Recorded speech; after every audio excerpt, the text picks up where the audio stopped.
Good morning. It's time for our Sunday morning Bible class. Because of continued outbreak with COVID, the elders decided this morning that our class, as well as our worship service, would be online. We have a few here gathered at the building. We trust whether you're here or watching online that things are as well with you as can be expected. Turn your Bibles to 2 Samuel chapter 7. 2 Samuel chapter 7. This chapter has been called a milestone. It's been called a highlight of the Bible. It's been called a watershed passage. And all those things are certainly true when you think about what's presented for us here. This passage is of great importance to us as Christians even today. Let's consider the immediate context of what we see here in 2 Samuel chapter 7. Our studies this quarter are all related to the life of David of Bethlehem. And as we come to 2 Samuel chapter 7, things are different for David compared to the last time we studied him. Remember, last Sunday morning we studied a time in his life when he was a fugitive. He was on the run from King Saul. Well, as we come to 2 Samuel chapter 7, that's all changed. As you continue through 1 Samuel, after the passage we studied last Sunday morning, you'll see that Samuel the prophet has died. You'll see that both Saul and his oldest son Jonathan have both died. As 2 Samuel opens, you see David ascend to the throne. At first, he's made king over Judah, just that one tribe. And then in chapter 5 of 2 Samuel, David is made king over all Israel. As we come to 2 Samuel chapter 7, that's the immediate biblical setting. That's the immediate historical context. Things are going well for David. He has become king over all Israel.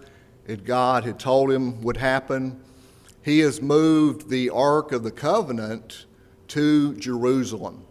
He's conquered Jerusalem, he's taken over it, and he's made Jerusalem the capital of Israel. As 2 Samuel chapter 7 opens, he's in a time of relative peace. There's no one really from the outside pressing in on Israel. There's no disputes, nothing going on within his family at this point in time that's causing him trouble. But beyond this immediate context of what's happening to David, there's another setting we ought to consider. And that is the fact that this passage that we're going to study this morning is part of the greater theme of the Bible. When you think of the theme of the Bible as being the redemption of humanity through the work of Jesus Christ, Genesis chapter 3 and verse number 15, we find a little glimpse, a little flicker of hope for humanity. There, God makes a promise about someone that would come, that would be of benefit to all people. Then as you go further in the book of Genesis chapter 12, God makes a covenant with Abraham. This covenant contains several promises, and as you continue in the book of Genesis to read and study about Abraham, you see this covenant developed. One of those promises involved his descendants. He says, you're going to have a son. Through this son, all the nations of the earth are going to be blessed. In the course of time, Abraham learns that the son of promise would be Isaac and not Ishmael. Isaac had a son, Jacob, and another son, Esau. In the course of time, Jacob, who God named Israel, Jacob is given the promise that through him, God's going to do great things. Isaac's told it's going to be Jacob, not Esau. Jacob, in the course of time, has 12 sons. And as you get toward the end of the book of Genesis, in Genesis chapter 49, Jacob, Israel, tells what's going to happen to his sons in the later days. And in the verses dealing with Judah, we're told there, Genesis 49 and verse 10, that the scepter will not depart from Judah. In other words, through Judah, there's going to be kings. God further developing and letting know what his plan is for redeeming humanity.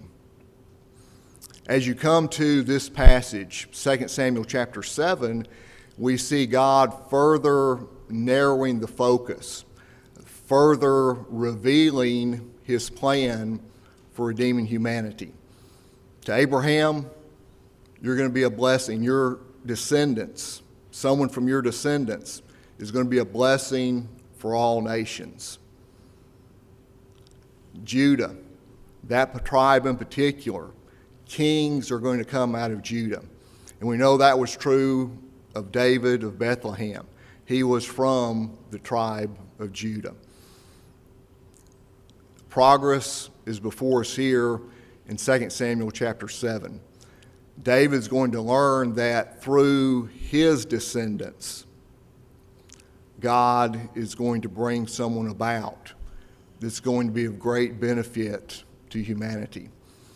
There are 5 words, each of them beginning with the letter P, that will help us understand what's in 2 Samuel chapter 7. Those 5 words: proposal, prohibition, plan, promise, and prayer. And we can use those 5 words to help us outline and help us to understand what's in 2 Samuel chapter 7. That first word, proposal, verses 1 through 3 here in 2 Samuel chapter 7 tell us about David's proposal. He has something in his heart that he wants to do. Verses 1 through 3, David's proposal. Then verses 4 through 7, we see God's prohibition. He doesn't allow David to do what's in his heart at this time. Verses 1 through 3, David's proposal.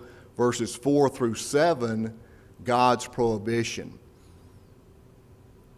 Consider plan and promises. That's what we see starting in verse number 8 and going down through verse number 17. God's plan and his promise to David, verses 8 through 17. And then the last part of the chapter, another word that begins with P, prayer. Starting in verse 18, going through verse number 29, David's prayer. What God says to him through the prophet Nathan makes a great impression upon him. And immediately he offers up a prayer to God. So let's go now to 2 Samuel chapter 7 and read together these first 3 verses. David's proposal. And it came to pass when the king dwelt in his house, and Jehovah had given him rest from all his enemies round about, that the king said unto Nathan the prophet, See now, I dwell in a house of cedar, but the ark of God dwelleth within curtains. And Nathan said to the king, Go, do all that is in thy heart, for Jehovah is with thee. David is firmly established as king of Israel. More than that, enough time has passed that a house, a royal house, a palace is built for him. He says, I dwell in a house of cedar, cedar from Tyre, a very magnificent structure compared with the way most of the Israelites lived. And David thinks on that. He thinks on the peace that Israel is enjoying at this time.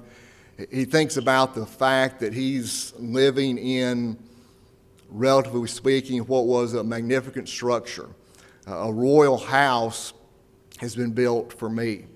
As he thinks about the peace and he thinks about the place that he's able to live in his new capital of Jerusalem, he thinks about the tabernacle. He thinks about the Ark of the Covenant. He says, I have this magnificent house built of cedar. And the Ark of God, the Ark of the Covenant, representing God's presence with the people, it's still in tents. It's still in the tabernacle. This is what he would later tell his son Solomon. Now, Solomon at this point hasn't been born. But over in 1 Chronicles chapter 22 and verse number 7, we see what David has on his heart. David said to Solomon his son, As for me, it was in my heart to build a house unto the name of Jehovah my God. So when he thought about the contrast between his royal house of cedar and the Ark of the Covenant housed in a tent, he says, I want to build a house for God. I want to build a house to put the Ark of the Covenant. I want to build a house to glorify God. And certainly his intention, his proposal, what was in his heart was motivated by his gratitude, his piety, and his devotion to God. It continues to teach us that even though David had many failings and many shortcomings, his religious sensibility was keen, his devotion to God was great, and his piety indeed was something wonderful. Verse number 2 mentions Nathan the prophet. Now, this is the first time in the Bible that this prophet Nathan is presented to us. Remember, Samuel has died, and now Nathan is a prophet of God. And as we'll continue studying the life of David, we'll see that Nathan, this prophet, plays an important part. He serves somewhat as an advisor to King David, and we'll see that later in David's life that Nathan has an important role of telling David something that he needed to understand. So Nathan the prophet, as an advisor, didn't just tell David what he wanted to hear. There were occasions where he had to be very forthright and tell David what he needed to hear, even though it was unpleasant. And we're told later, 1 Chronicles chapter 29, verse 29, 2 Chronicles chapter 9 and verse 29, that Nathan wrote a history. Some of the things that David did, Nathan recorded those. And Nathan the prophet, his response to David's proposal, David's plan to build a house for God, was one of agreement.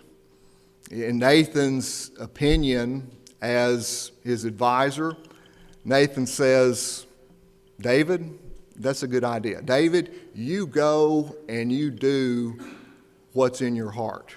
Surely God will be pleased with that. God's with you. You should do this. Verse number 4.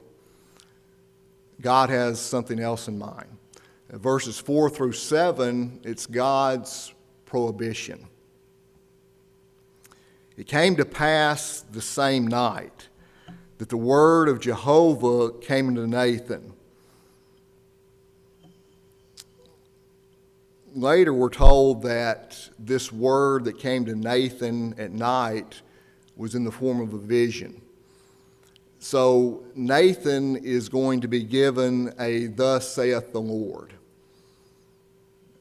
Nathan thinks what David's proposed is a good idea, but God teaches them something different. Verse 5, "Go and tell my servant David, thus saith Jehovah." Here's the "Thus saith the Lord." "Thus saith Jehovah, shalt thou build me a house for me to dwell in? For I have not dwelt in a house since the day that I brought up the children of Israel out of Egypt, even to this day, but have walked in a tent and in a tabernacle." Verse number 5, even though it's a question, an interrogative, in the original Hebrew, it carries a much greater force. It's the force of, "No, David, you will not build a house for me." And even though God's prohibition here is gentle in nature, it's a prohibition nonetheless. God isn't really asking David a question.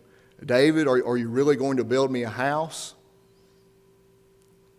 The force of what God is saying is no. "David, you will not build me a house." He says, "I haven't had a house, a permanent structure, since the nation came out of Egypt. I've always walked."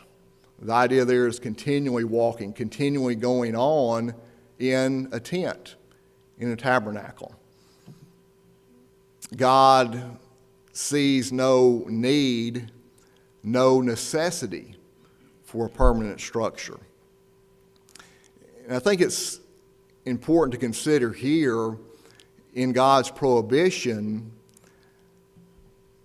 that God never commanded, God never expected that a temple, a permanent structure, would be built. Just as the kingdom, earthly kings for the nation of Israel, that was an accommodation. God never intended that. God accommodated that with the people and said, if you want a king, then you can have a king. And I think the idea is similar here with the idea of a temple or a permanent structure for the Ark of the Covenant and the other things that were in the tabernacle. God accommodated that in the course of time. God allowed it. But it's not something he commanded. It wasn't something he necessarily desired. But he, in the end and at the point in time, would accommodate and allow Solomon to build the house that David has in his heart. God says, I don't need a permanent structure. I don't need a house. This tabernacle, this tent, has been working just fine. Verse 7, "In all places wherein I've walked with all the children of Israel, spake I a word with any of the tribes or judges of Israel, whom I commanded to be shepherd of my people Israel, saying, Why have ye not built me a house of cedar?" There's a parallel account of this. It's over in 1 Chronicles chapter 17. And in the parallel account, this question involving what's translated tribes here is translated judges. And it's very interesting that the word tribes and the word judges in the original Hebrew, they're identical except for one letter. And the difference in that one letter is specifically a little dot. So it may be in one of the manuscripts that what we have here, this variant reading, perhaps isn't appropriate. But whether tribes or judges, God's asking David, as I've walked, as I've continued being among the people in this tabernacle, have I ever asked anyone, any of the leaders, to build me a house of cedar? And of course, the answer was no. David, you're not going to build me a house. David, I have no need of a house. So David's proposal to build a house for God, we see God's prohibition. As it continues, we'll see it's very gentle, and it turns out to be something very remarkable and very wonderful for David. But God has a prohibition. David, you will not build this house for me. Plan and promise. Those are the words that are the focus of verses 8 through 17. In verses 8 through 17, God's plan and his promise to David. Let's look at verse number 8. Now therefore shalt thou say unto my servant David, Thus saith Jehovah of hosts, I took thee from the sheepcote. The little word there in the Hebrew is meadows. Some translations use the word pasture. That's a good translation. I took you from the sheepcote, from the pasture, from following the sheep, that thou shouldest be prince over my people, over Israel. When we first met David, way back in 1 Samuel chapter 16, his father, Jesse, literally has to bring him in from keeping the sheep so Samuel can anoint him to one day be king over Israel. And God here reminds David of that. David, I took you from the pastures, from keeping the sheep to be the prince, to be the king over Israel. And I have been with thee whithersoever thou wentest, and have cut off all thine enemies from before thee, and I will make thee a great name, like unto the name of the great ones that are in the earth. Here God reminds David of his protection and his power. David, I've been with you through all of this. The enemies that you've had, the enemies that have tried to keep you from becoming king, I've cut them off. I've put you in the place you are now. As we continue to read in verse number 10, he talks about what he's done for Israel. David, I've put you in this position. Your name is great, will be great among all the people. Now look at verse number 10. And I will appoint a place for my people Israel, and will plant them, that they may dwell in their own place and be moved no more. Neither shall the children of wickedness afflict them any more, as at the first.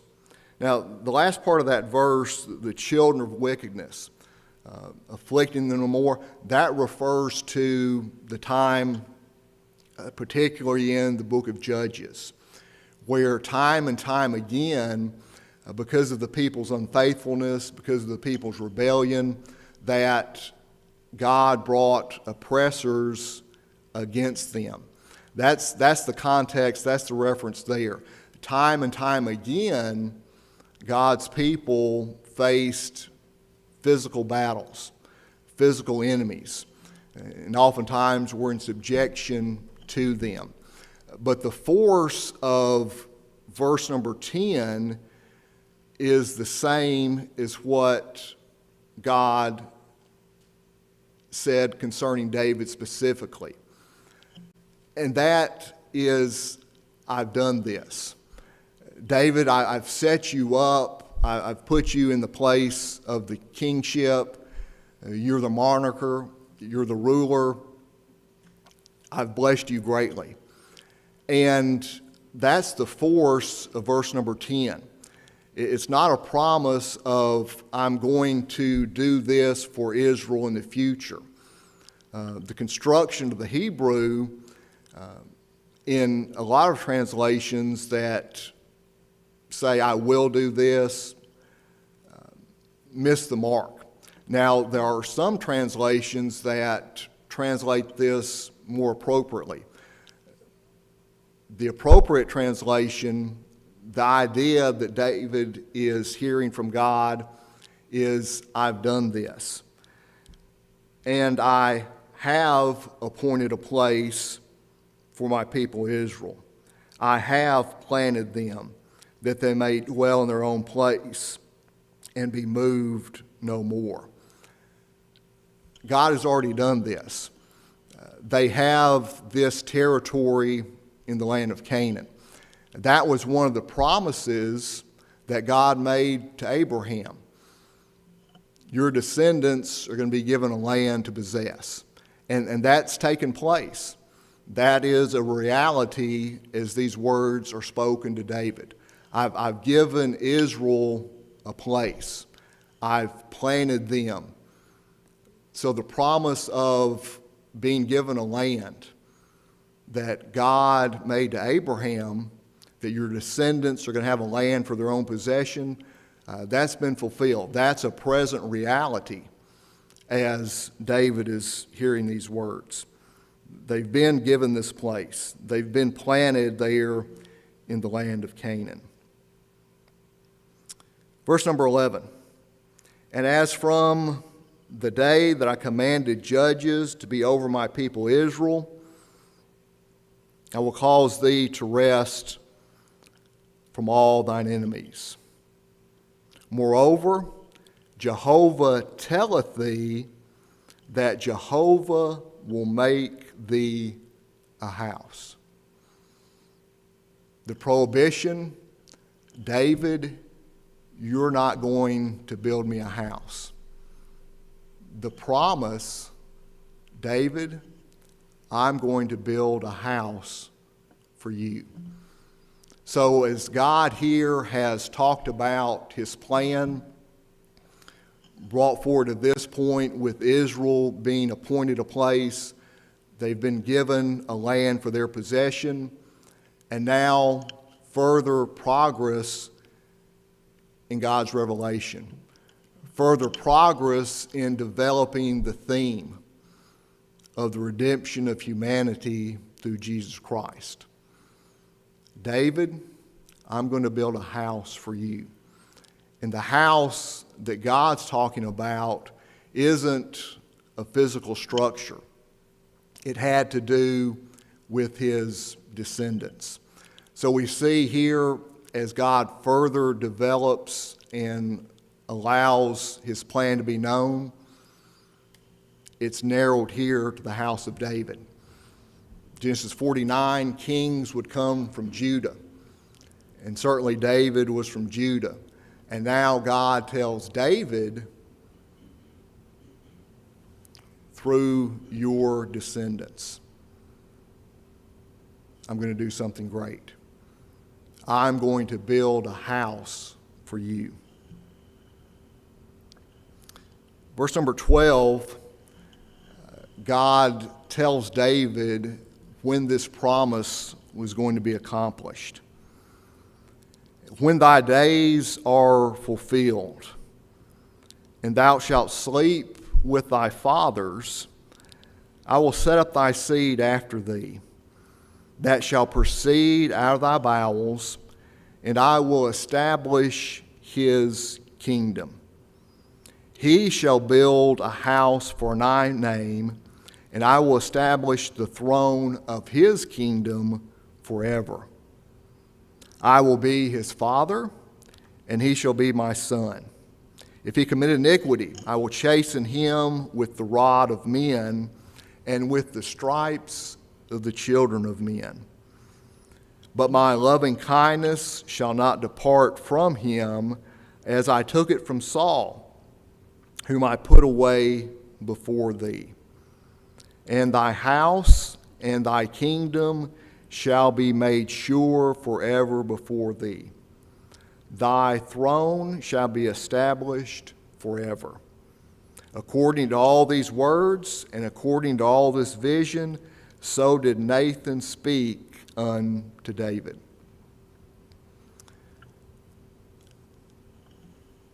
It's readily apparent as we continue to go through the Bible, both the Old Testament and then into the New Testament, that this is a messianic prophecy. This is a messianic promise. And we know today, because we have the full, complete revelation, that this refers to Jesus Christ, that the Christ, the Messiah, the Anointed One, was the one that would build the house that's under consideration here. Now, some people see a dual fulfillment in these words. As they're thinking about the temple, and as they think about Solomon, they see in these verses, well, this is partially about Solomon, and this is partially about Jesus. Just consider that and think about that. Is Solomon part of the consideration here? Is David being given a promise relating to Solomon as well as someone else yet in the future? We're going to think about that and further consider this promise and who it's referring to. But consider right now verse number 12, when this promise would be fulfilled. When thy days are fulfilled, and thou shalt sleep with thy fathers. So, David, this promise is going to be kept, fulfilled, after you've died. Once you're in the grave, once you have died, then this promise is going to be fulfilled.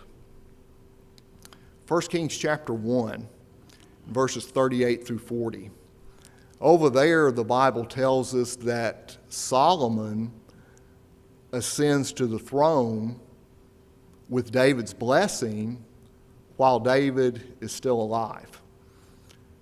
Adoniah, another of David's sons, was seeking to usurp the throne. Adoniah wanted to be king instead of Solomon. So there in 1 Kings chapter 1, Solomon is anointed king with David's blessing, and not only with David's blessing, but according to David's instructions. It's Nathan and Bathsheba that come to David and say, David, you need to do this. While you're still alive, you need to set Solomon up as king. And that's what happens in 1 Kings chapter 1. So Solomon becomes king while David is still alive. It's the very next chapter of 1 Kings, 1 Kings chapter 2, in which we read about the death of David. God says, David, this promise that I'm making, it's going to be fulfilled after you've died. But Solomon becomes king while David is still alive. This one that would come, verse number 13, he shall build a house for my name, and I will establish the throne of his kingdom forever. I will be his father, and he shall be my son.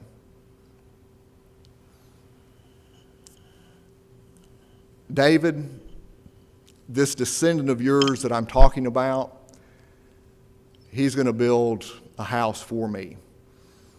This house that I'm having built for you, this descendant, he's going to be the one that's going to build the house.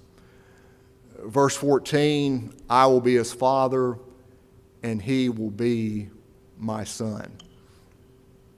Turn with me over to Hebrews chapter 1.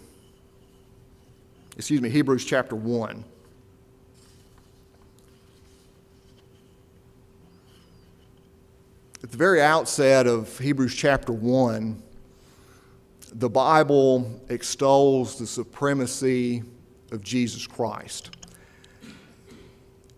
Jesus is superior to, Jesus is better than the angels. That's one of the first arguments we see here in Hebrews chapter 1. After beginning talking about the glory of the Son, that God has spoken through the Son today, notice what he says in verse number 4, Hebrews chapter 1. Having become by so much better than the angels, as he hath inherited a more excellent name than they. The Son, his name indeed is greater than the angels. Jesus, the Christ, he's superior to the angels. And now notice verse number 5. For unto which of the angels said he at any time,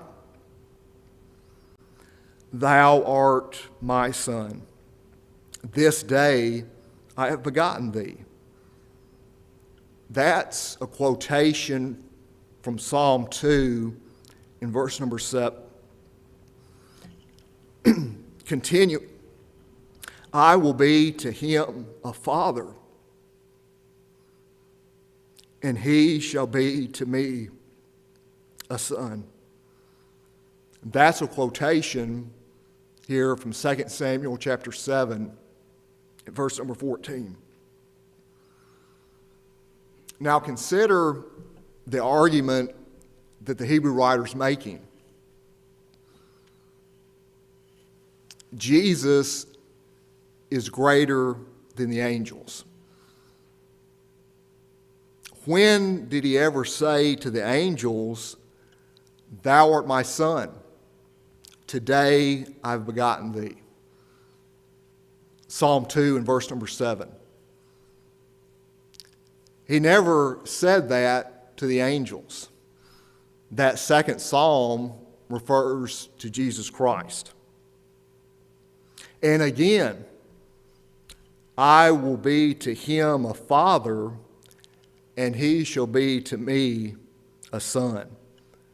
2 Samuel 7 and 14.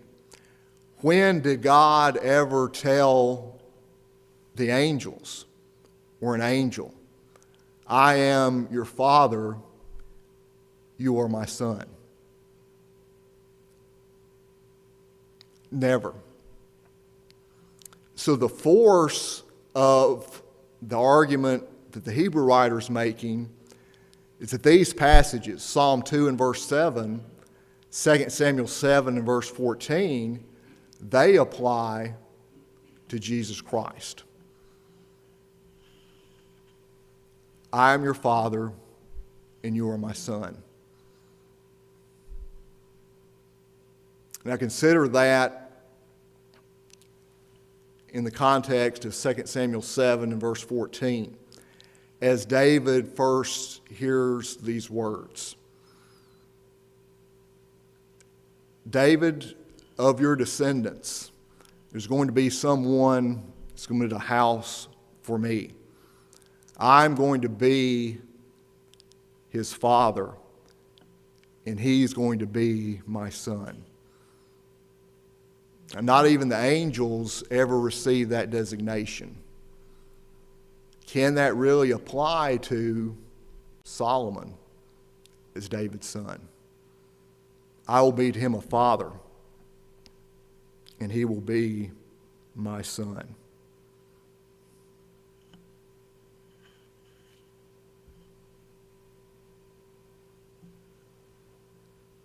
We'll continue to think about that idea of how this passage applies and how this passage has been fulfilled. Before we continue that, though, I want to notice this last part of 2 Samuel in the time we have left in our study this morning. Verses 18 through 29, prayer, specifically David's prayer. David being a pious man, David being a devout man, David being filled with gratitude, what God tells him here through the prophet Nathan greatly impresses him. We don't know at this time how much of what he's just been told that he fully understands. He does understand enough to know that what God is saying here indeed is a great blessing. So he responds with a prayer. Verse number 18. Then David the king went in and sat before Jehovah, and he said, Who am I, O Lord Jehovah, and what is my house that thou hast brought me thus for?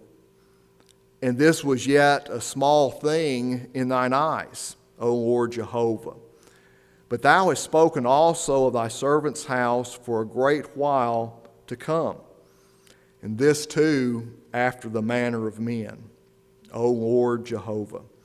And what can David say more unto thee? For thou knowest thy servant, O Lord Jehovah. For thy word's sake, and according to thine own heart, hast thou wrought all this greatness, to make thy servant know it. Wherefore, thou art great, O Jehovah God, for there is none like thee, neither is there any God besides thee, according to all that we have heard with our ears. And what one nation in the earth is like thy people, even like Israel, whom God went to redeem unto himself for a people, and to make him a name, and do great things for you, terrible things for thy land before thy people, whom thou redeemest to thee out of Egypt from the nations and their gods. And thou didst establish to thyself thy people Israel, to be a people unto thee forever. And thou, Jehovah, becamest their God. And now, O Jehovah God, thy word that thou hast spoken concerning thy servant, and concerning his house, confirm thou it forever, and do as thou hast spoken. Let thy name be magnified forever, saying, Jehovah of hosts is God over Israel, and the house of thy servant David shall be established before thee. For thou, O Jehovah of hosts, the God of Israel, hast revealed to thy servant, saying, I will build thee a house. Therefore hath thy servant found in his heart to pray this prayer unto thee. And now, O Lord Jehovah, thou art God, and thy words are truth. And thou hast promised this good thing unto thy servant. Now therefore, let it please thee to bless the house of thy servant, that it may continue forever before thee. For thou, O Lord Jehovah, hast spoken it. And with thy blessing, let the house of thy servant be blessed forever. David's prayer contains praise and a plea.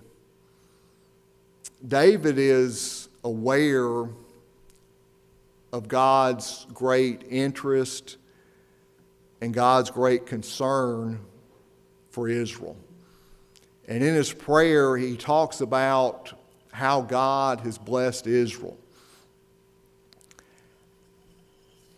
He says, now God, you've made this promise that I will build a house for you. And that causes David an outpouring of praise, an extolling of God's greatness. And along with that praise in this prayer is a plea. God, you've promised this. Your words are truth. Accomplish what you are planning. Accomplish what you've promised. A great prayer to conclude this chapter. We're going to continue next Lord's Day considering the promise that God made to David. We started studying it this morning. There, verses 11 through 14 in particular. Those words are significant, and it's important for us to really understand what God is saying there. As I said, think about and consider the promise that God makes to David. Was it applicable to Solomon and to Jesus, or just one or the other? Verse 14, there's something interesting there.